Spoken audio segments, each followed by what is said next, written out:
Hey, Hey, good morning. How's it going? good.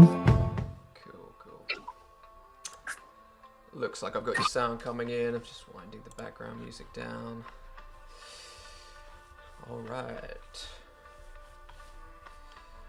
Let's just kill that in the background.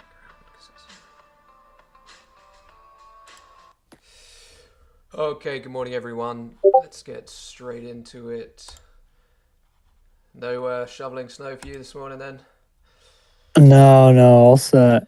I mean, there's still quite a bit. Apparently, there's a storm coming this weekend of another foot of snow. Another one. So, yeah, that hopefully that forecast changes. Fun. Yeah, we've had a couple of days of pretty brutal weather down here in Texas, too, and ready for it to be done. Yeah, you guys have an inch of snow or something, I've heard some parts. No, no, not where I am, but we did see some No. ice. And Yeah. I heard there was like they were gonna do like a state of emergency in some parts of Texas because they weren't ready for oh, I believe the it. inch or two of snow. I believe it. Yeah, it's a different world down here. Houses fall apart. Anyway, that's enough of that. Let's crack on into it. So, kind of up here in some pretty thin air at the moment. I've just got the front page up, looking at where we are compared to the 5 day range, Friday range, up above both of those. It was a pretty nice overnight trade for those who, or evening session trade for those who took it. I stayed on the sidelines and sort of wondering why, to be honest, now. But yeah, just those evening trades. I try not to take too many of them, or generally don't like taking them. But let's talk through that one because it was quite a nice one. Because you took it, right? I did take it. I did. Yeah.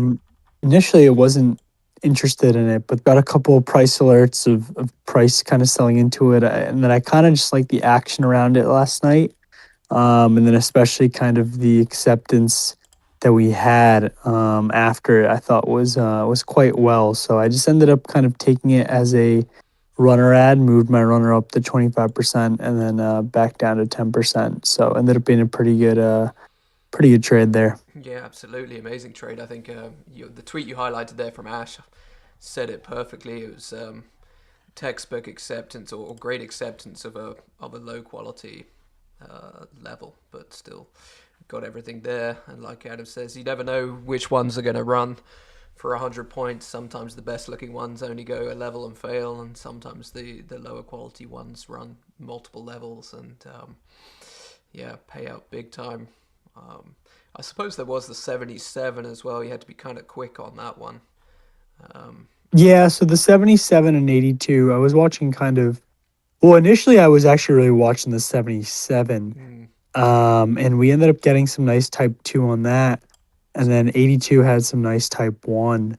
I just decided to wait for 82 to clear, and I'm sure we can talk about this later in a trade recap, just a bit close in a together, little bit more the levels. detail. But yeah, I kind of ended up just waiting for 82 to clear, just since it was just 5 points of difference in between. Yeah, I don't blame you on that one. Okay, all right. Well, before we get into the trade plan today, I thought I'd just bring up the daily chart for a change, just to just to kind of step back. We don't often bring up the daily in this, but just to kind of show the sideways action really we've been in ever since the beginning of November. So the first couple of weeks in November, we tagged 7,000 and then dipped back to 6,600 ish.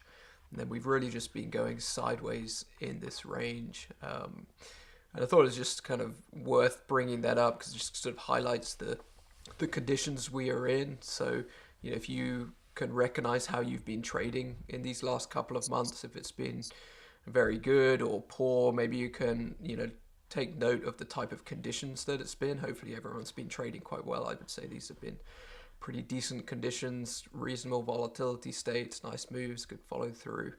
So just keep note of that.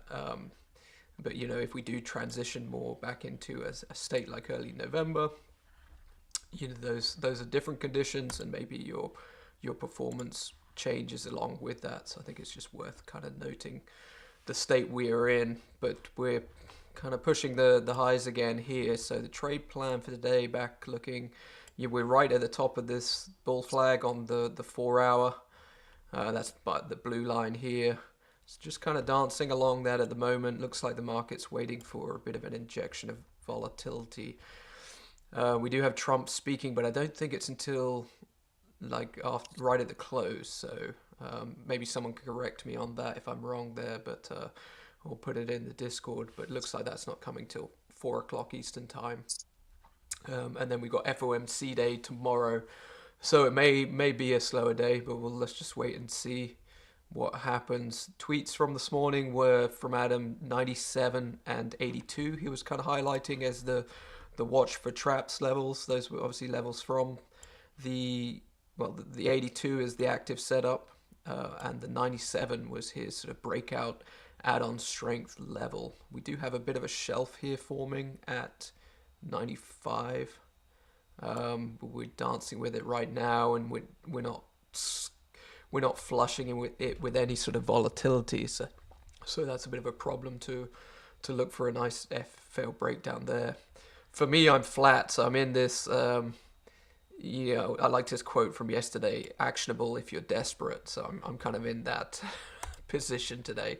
I didn't take a trade yesterday either, and I closed out my runner at the end of the day yesterday because of the account it was in. So yeah, I'll be looking to engage, but would definitely like some volatility to come in before doing that. I'm not really interested up here at the 95 and 97 levels just because of how slow it is at the moment. So be looking for perhaps 82 or 72, the slow that we got right off the open last night. Or the big one would be much more interesting is if we can get down to 69.52 for one of those kind of backtest trades, the ones where he says, if we're selling into it in a controlled manner, you can direct bid that. For me, I'd be looking for that to flush and reclaim. That's also coinciding with the top of that little kind of nested bull flag too. This grey line coming across the screen there. So what are your thoughts today? I suppose your profit protection mode, you've got your runner from, what was that, 04? Yeah, oh 04 ultimately. Yep. Yeah. So I'm just the first thing down that has my interest would be 69 72. That's the low from last night. Nice V-shaped low now, 30 plus points. That's the only thing really that has my interest first down. Nothing really besides that. I'd like to see a bit more of a elevator sell to engage. So that would kind of be the first stop. And then, below there, I think the watch list still stays the same. You can still kind of watch that 52 on the back test. One thing to be careful of though on those back tests, if you're interested in them, is if we are selling elevator down, you just don't want to bid it off the bat. You got to wait for either for us to have some sort of a fail and reclaim there, or some sort of a strong bounce where you actually see demand come out of it. Don't just long if we're just kind of rapidly selling through it. And then the nice long today, I would say the best quality we could get is if we really sell down all the way down to 69.21 and put in a failed breakdown there. That would also be a great spot. So those are essentially the only three things I'm eyeing today. But I am going to be in profit protection, so I will not be, I'll be trading either one of them a little bit smaller personally. But they're all three solid trades. Yeah, that 21 is my first kind of gold rated level.